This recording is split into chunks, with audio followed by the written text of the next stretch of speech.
This is my favorite part of the episode, just up ahead here, where Hauser starts to really show his true colors. So Crosshair pulls some troopers to the front door where the Bad Batch and the Syndulas are going to come out of. Hauser stops them from getting killed. He says, wait, as he tells them that Crosshair is outside the doors with more troopers waiting to gun them down or arrest them. He says that the Empire is doing a wrong thing, that he is on their side. This is the first time we see a clone act autonomously after Order 66, besides Cut Lawquane, who isn't really a trooper anymore. He's a farmer and a family man. They tell him to leave with them, and Hauser is a real man and says he won't abandon his squad, that they're good men. He has to get through to them. I think he knows that they're all brainwashed. I mean, there's no other option. I think he understands that something weird is going on here.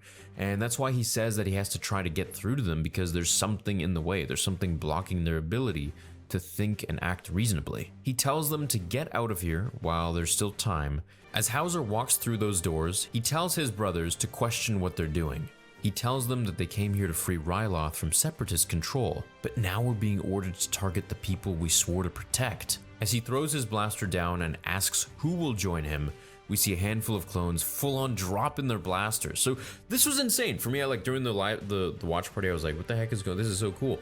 Full on Order 66 brainwashed clones going against their orders by a simple bit of reasoning from one of their own. It reminds me of when Rex tried this with Jesse and the 501st.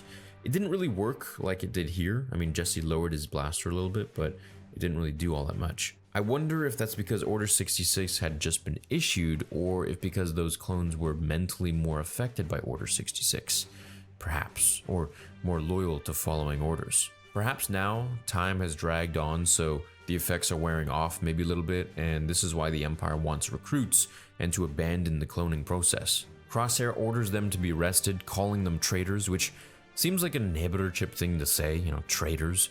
But then again, maybe it's burnt out and he's just acting on loyalty to anything against his brothers. So in this case, being the Empire. The Bad Batch escape, the Syndulas escape, and they meet up for a little bit to tell Hunter that they must now organize their people. Crosshair meets Rampart, and Rampart acknowledges he underestimated Clone Force 99, and that he'd much rather have them working with them than against them. Crosshair requests permission to hunt them down, and Rampart grants it. End of episode.